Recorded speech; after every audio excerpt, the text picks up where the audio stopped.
Bienvenue sur Vigie-Philo, le laboratoire de la pensée longue. Parce que la philosophie est toujours une rencontre où les idées se confrontent et se précisent, voici l'entretien philo. Bonjour les philosophes. La mer n'a jamais été un objet philosophique, comme si, et je parle de la mer au sens maritime, de l'océan, de la mer, comme si elle ne rejoignait pas l'existence humaine. Les mythes en parlent, comme la Bible, l'Odyssée d'Homère s'y passe. En général, la mer est considérée comme le lieu des forces du mal ou l'abîme inconnu. Elle possède dans le domaine des éléments et de l'espace la place de l'animal relativement à l'homme, c'est-à-dire celui d'une altérité, de contre-identification, bref, ce qu'il ne faut pas être, comme si l'homme ne devait pas être animal pour être complètement humain. Eh bien, l'homme ne devrait pas aller vers la mer pour demeurer dans l'espace qui est le sien. La mer, ce serait l'espace où il ne faut pas vivre et se tenir. Tenter une philosophie de la mer, c'est alors transformer les catégories d'appréhension de notre existence. Pourtant, il est urgent, pour des soucis écologiques, de se soucier de la mer. Comment alors renouveler nos catégories d'appréhension de l'existence pour penser la mer? C'est ce à quoi nous invite le dernier livre de Corinne Pelluchon, L'être et la mer, aux éditions des Presses universitaires de France, publié en 2024. Corinne Pelluchon, bonjour. Bonjour. Merci d'être avec nous. Corinne Pelluchon, vous êtes professeure de philosophie à l'université Gustave Eiffel et l'auteur d'une quinzaine d'ouvrages dans lesquels vous développez une philosophie de la corporéité et de la considération d'ailleurs, qui insiste sur notre dépendance à l'égard de la nature, des éléments comme l'eau et ici, et à l'égard des autres vivants. Vous avez reçu le prix Günther Anders de la pensée critique pour l'ensemble de votre œuvre, qui n'est pas achevé d'ailleurs, ainsi qu'on le lit dans votre dernier ouvrage, L'être et la mer, avec le sous-titre Pour un existentialisme écologique, donc qui a publié aux Presses universitaires de France. Nous sommes très honorés vraiment que vous ayez accepté notre invitation dans Étincelle sur RCN. Alors Corinne Pelluchon, une première question. Alors que l'océan est si important pour notre vie terrestre, pourquoi appréhendons-nous si mal le monde maritime ? Eh bien parce que nous sommes des êtres terrestres et même territoriaux et que nous sommes habitués à des catégories qui témoignent d'une ontologie solide. Nous partons d'un point pour aller vers là-bas et vers ailleurs. L'existentialisme, par exemple, de Sartre, qui insiste sur le projet, eh bien, témoigne de cette ontologie solide. Enfin, nous avons tendance à avoir donc tout à partir de notre rivage. Et moi, ce que je propose, c'est un décentrement radical du regard, un changement de perspective, puisqu'au lieu de voir la mer comme une sorte d'étendue d'eau bordant nos côtes, je vois, le principe de cette ontologie marine, c'est l'unicité de l'océan, un seul océan mondial, et sa préséance sur les terres qui sont comme des îles, qui sont émergées. Et donc, on voit le monde, les autres, et la mer elle-même à partir du large. Donc l'idée centrale, c'est de partir en mer pour rompre avec cette obsession territoriale et décentrer radicalement le regard, ce qui est l'affaire de l'écologie, mais qu'elle ne parvient pas fondamentalement à faire, puisque moi, jusqu'à présent, j'avais également insisté sur la condition terrestre de l'humain, et même si j'avais pensé notre dépendance à l'égard des éléments, j'avais oublié de penser cet élément, l'eau, dont nous vivons, mais où nous ne pouvons pas vivre. Donc la mer, comme vous le disiez tout à l'heure, est aussi étrangère. Elle est aussi quelque chose dont nous vivons, mais qui est étranger à nous. Donc, par exemple, je pense au texte de Bruno Latour, Gaïa, que vous connaissez bien, qui est un texte qui essaie de nous ramener sur la Terre, qui renvoie à un texte aussi très connu d'Edmond Husserl, qui dit que la Terre ne tourne pas, en disant nous sommes avant tout les pieds sur Terre et toute appréhension de autre chose part d'une abstraction, procède d'une abstraction. Vous semblez dire que la Terre au fond émerge de la mer et que le premier lieu du réel c'est la mer. Est-ce que je comprends bien ou pas ?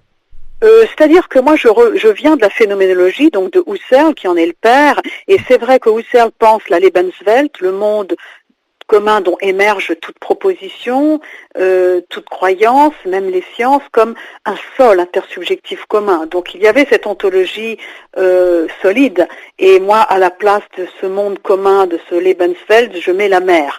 Mais bien sûr que nous sommes terrestres et que la condition terrestre est au cœur de l'appréhension de notre existence en tant qu'elle est dépendante des écosystèmes, nous respirons, nous toutes les catégories, ou plutôt les structures de l'existence que de livre en livre j'ai essayé de mettre au jour, insistent sur cette condition terrestre, sur ce besoin d'espace, sur le fait que nous occupons de la place et donc que l'éthique c'est la limite que nous assignons ou pas à notre bon droit de prendre la place, de prendre les ressources, d'occuper la terre. Mais là, il s'agissait vraiment d'insister en utilisant également toutes les dimensions imaginaires de la mer. Il s'agit de penser aussi l'humain dans son ambiguïté, dans son ambivalence. Comme dit Victor Hugo, regardez la mer, cet abîme qui est un abîme donc comme toi. Donc il y a vraiment, il me semble que l'écologie jusqu'à présent insistait sur nos liens aux autres vivants, c'est évidemment fondamental.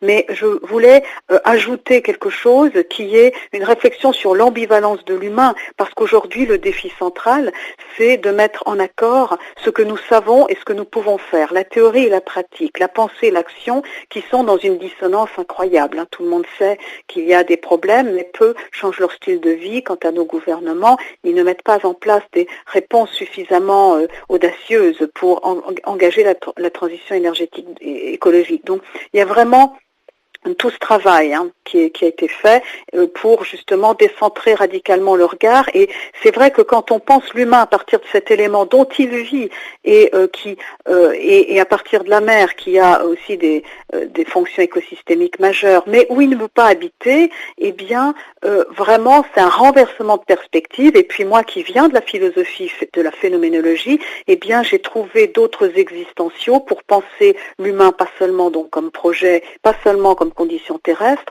mais en insistant sur aussi son ambivalence, sur le fait qu'il a besoin de s'engager vers d'aller, de vivre, de participer à quelque chose de plus grand que lui, mais cela aussi peut le submerger, qu'il peut être envahi, avoir vraiment aussi des crues orgiaques, comme dit le phénoménologue Patočka. Donc c'est cette destructivité aussi qu'il faut prendre en compte.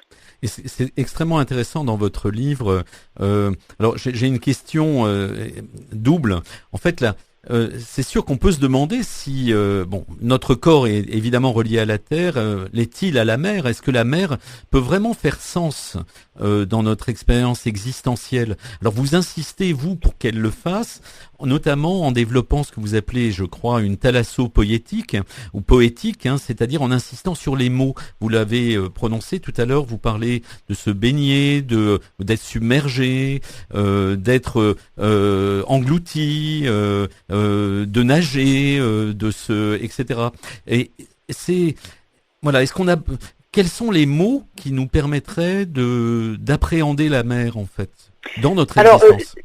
Moi, en pensant l'humain à partir de la mer, dont il vit mais qui lui demeure étrangère, et en pensant ces deux principes majeurs de l'ontologie marine, l'unicité de l'océan, qui fonde aussi l'unité de l'humain, et sa préséance sur les mers, qui insiste sur notre condition insulaire et sur le caractère fragile et submersible de notre planète, de la Terre, eh bien, j'ai mis en évidence trois catégories majeures, trois structures de l'existence. L'immersion dans un monde commun plus vieux, plus vaste que nous, qui nous accueille à notre naissance et qui devrait survivre à notre mort individuelle, qui est fait de l'ensemble des générations et du patrimoine naturel et culturel, mais au lieu de le penser comme un sol, je le pense comme une mer, parce que il y a cette idée du passé, présent, futur qui sont fluides. Il y a l'idée de fluidité. La mer permet de penser une ontologie des fluides, des passages. Au lieu de couper le présent, le passé, le futur, la mer, c'est à la fois la mémoire, mais c'est aussi l'immémorial. Et donc, je pense notre immersion, pas seulement notre participation au monde, mais notre immersion dans un monde plus vieux, plus vaste que nous, dont nous émergeons. Donc, la deuxième catégorie, c'est la flottaison. Tout projet est une sorte de manière d'émerger, Husserl parlait de découper un fragment du monde commun. Eh bien, là, plutôt, c'est l'idée d'émerger, parce qu'on émerge de ce sans fond de l'existence. Enfin, c'est un livre sur l'existentialisme qui est rénové à la lumière des défis écologiques et à la lumière d'un imaginaire marin, d'une ontologie liquide et pas solide.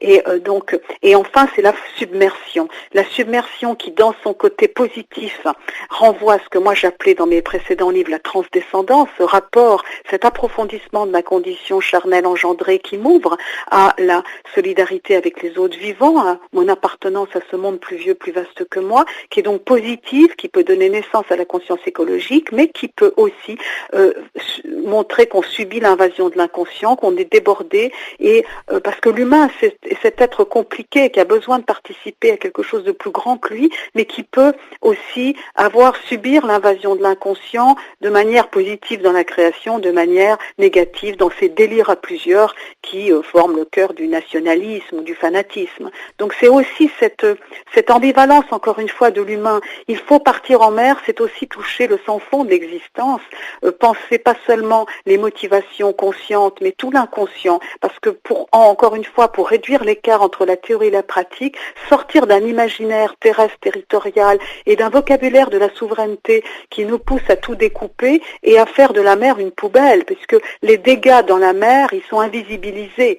Ces dégâts à la fois liés aux pollutions qui sont énormes, mais aussi au massacre des animaux, et puis aussi à la guerre qui se mène dans les mers aujourd'hui, puisqu'elle est l'enjeu d'une compétition économique effrénée, mais également d'une compétition militaire. Donc il y a vraiment ce décentrement radical du regard, et pour apprendre la coopération, eh bien le principe de l'unicité de l'océan et de l'unité de l'humain, mais aussi de cette archipélisation du monde, puisque si toutes les terres sont émergées, sont comme des îles, il y a l'idée de différence, de diversité, mais également d'une unité. Eh bien, cela renouvelle aussi la catégorie politique de cosmopolitisme. C'est ça. Alors je me suis posé la question pour penser la fluidité, pour penser la liquidité, parce que vous ne voulez pas arriver à une pensée liquide à la manière de Bauman. Dont Bauman la dénonce d'une certaine manière, comme étant un des effets délétères de notre société ou de l'hypermodernité. Oui. Mais vous voulez une pensée fluide. Alors je me suis demandé, vous utilisez beaucoup la ressource de la phénoménologie puisque vous en venez, et je rappelle que vous avez écrit plusieurs livres, notamment sur Emmanuel Levinas, donc une certaine phénoménologie. Et pourquoi n'êtes-vous pas allé regarder, par exemple, la pensée chinoise, qui est vraiment immédiatement une pensée de la fluidité ? Parce que je pense qu'on parle bien de ce qu'on connaît bien. Je ne parle pas chinois, donc je ne peux pas parler de la pensée chinoise, tout simplement. Enfin, moi, une de mes orientations depuis longtemps, c'est alors que je lis beaucoup quand même de choses, d'autres personnes travaillant dans les humanités environnementales, qui travaillent sur les aborigènes, etc. Eh bien moi, ma spécificité, c'est d'aller voir dans les ressources occidentales ce qui peut nous éclairer, mais évidemment, ça demande à chaque fois de les dépoussiérer, voire de les rénover. J'ai fait ça avec les Lumières, je fais ça avec l'existentialisme, parce que aussi je viens depuis longtemps, depuis le début, de la phénoménologie allemande, française, tchèque, etc. Donc je crois que si on veut être sérieux en philosophie, il faut parler de ce qu'on connaît. Ça évite les inexactitudes, etc. Mais je dirais que ce qui est important pour penser le fluide, c'est que je suis allée chercher, c'est la première fois que je le fais vraiment, les ressources de la littérature et de la poésie, parce que ce livre m'a été donné, j'ai eu l'idée de ce livre en relisant Arthur Rimbaud, Le bateau ivre, et Saint-John Perse, ainsi que Victor Hugo, Les travailleurs de la mer, et il y a un usage des métaphores. J'ai parlé tout à l'heure de la submersion, de la flottaison, donc c'est pas seulement pour faire joli. La métaphore, comme le dit Ricoeur dans La métaphore vive, eh bien, c'est pas une analogie ou une simple image, ni une manière d'habiller de jolies choses, eh bien, un discours philosophique qui serait pauvre. Non, c'est une manière de voir comme, de redécrire le réel en associant à la signification centrale du concept d'autres significations qui viennent enrichir notre perception. Ce qui fait que dans ce livre, j'ai vraiment essayé de faire en sorte que la pensée, le concept soit traversé par le vécu, qu'il y ait l'imagination qui donne cher à la pensée, parce que justement, ce qui m'inquiète beaucoup, c'est ce décalage entre la théorie et la pratique. Il y a énormément de livres, parfois répétitifs, sur l'écologie, la condition terrestre, mais force est de constater que peu de personnes changent leur style de vie et que nous continuons de quadriller tout, et le vocabulaire de la guerre n'a jamais été aussi présent qu'aujourd'hui. Donc du coup, quelles ressources y a-t-il en philosophie et comment écrire aujourd'hui à cette période de catastrophe, à un moment où justement on ne peut plus dire que personne ne sait, on ne peut plus dire qu'il n'y a pas de rapport, non, ils existent, mais les choses ne changent pas. Quelle énergie donner qui soit saine et pas pathologique, qui soit pas une illusion, pour justement engager des transformations de nous-mêmes, mais également des transformations structurelles. C'est ça mon sujet depuis toujours. Et là, j'ajoute quelque chose dans ce livre à la fois sur la forme et le fond.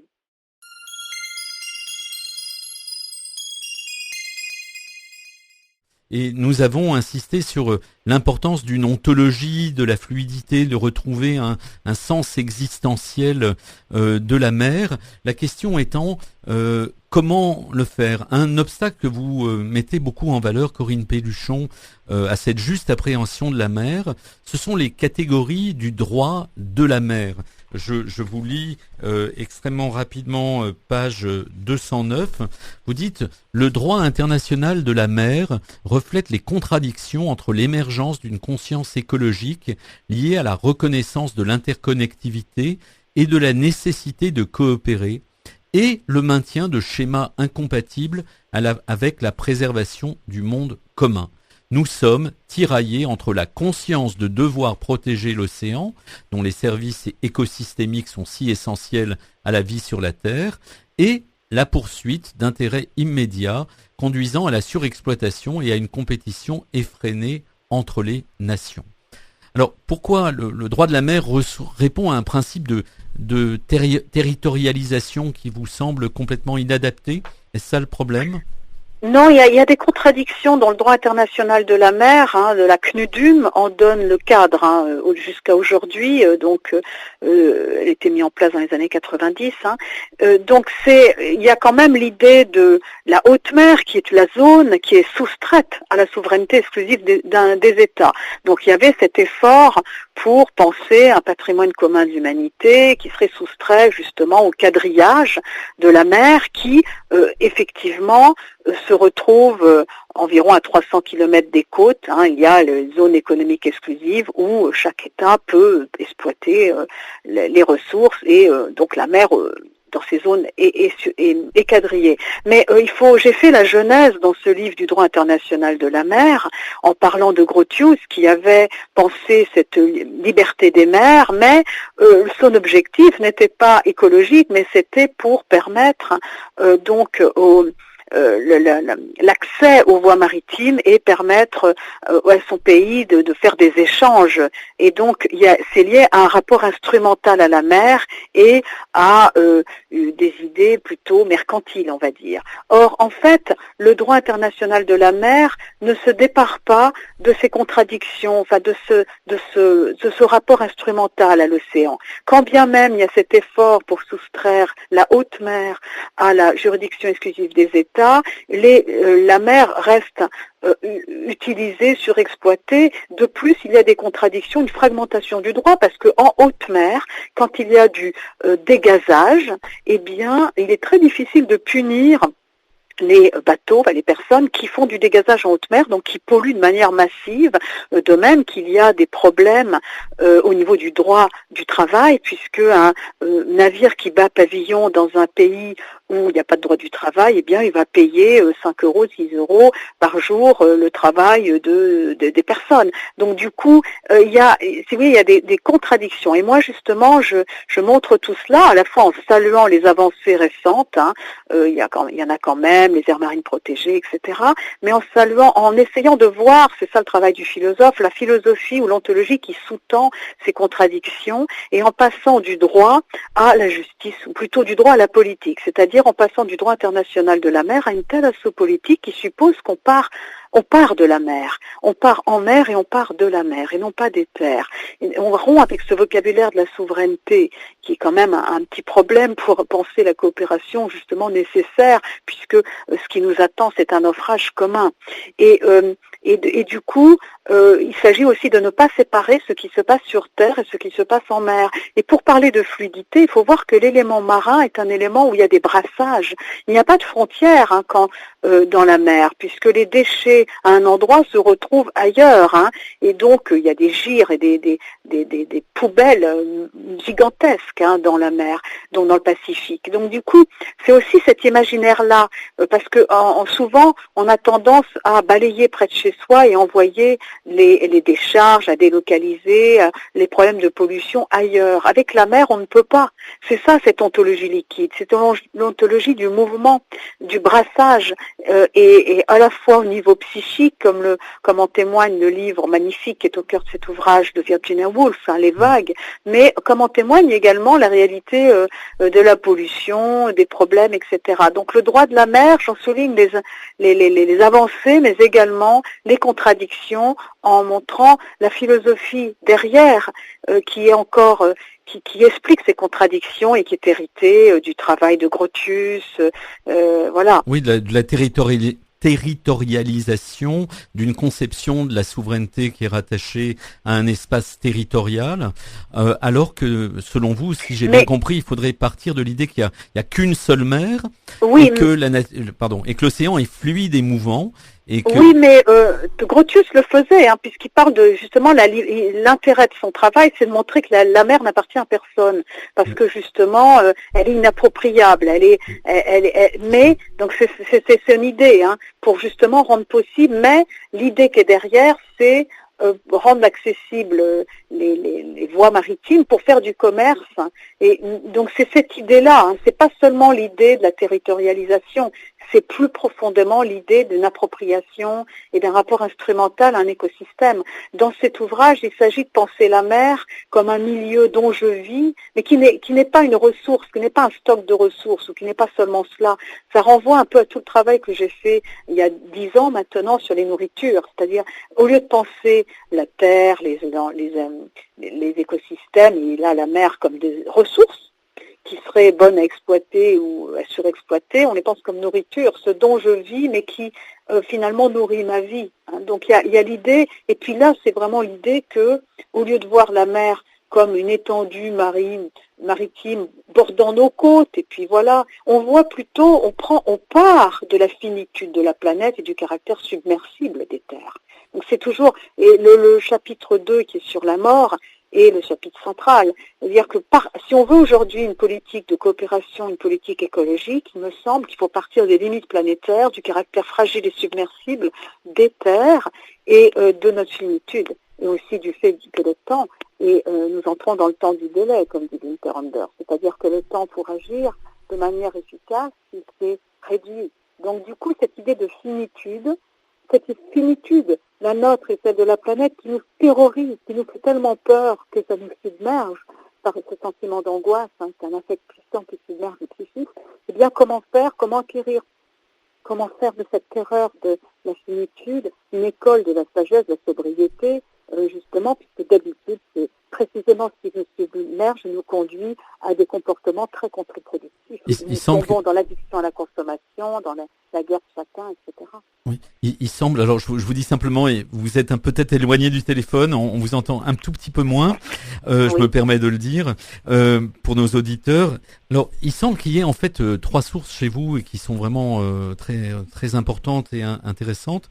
Il y a la source lévinassienne, où finalement vous commentez beaucoup dans votre livre sur les nourritures, qui est un autre livre plus ancien, vous commentez beaucoup la deuxième partie en fait du livre Totalité infinie de Lévinas, dans lequel en fait se pense à partir de l'éthique les espaces de l'économie du corps, de l'économie des choses, etc.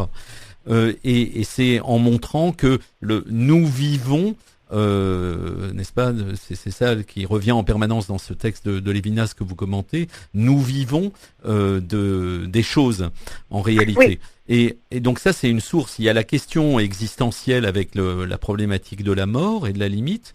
Et puis, il y a une question politique que vous abordez quand même ici avec Édouard Glissant, qui est l'ouverture à ce que Édouard Glissant appelle une pensée archipélique. Est-ce que vous pouviez nous préciser de quoi il s'agit ?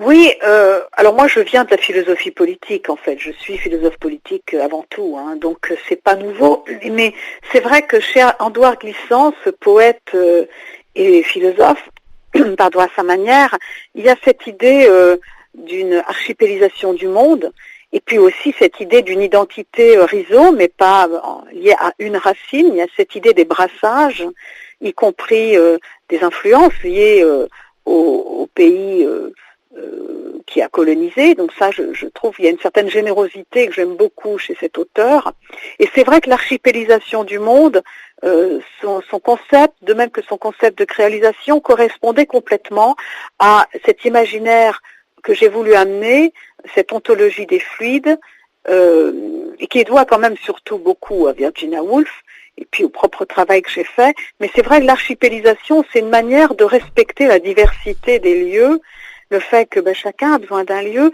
mais c'est quand même l'idée d'une unité d'humanité, d'une unicité du monde, du tout monde, comme il dit, et pour moi c'est l'océan. Ce principe d'unicité de l'océan et de la préséance sur les terres s'est imposé à moi d'abord et avant tout, d'abord quand j'ai eu dans les mains la carte de Spielhaus, qui montre que, on appelle les 5 océans, mais en fait il y a un océan mondial, et ça a complètement renversé ma perspective.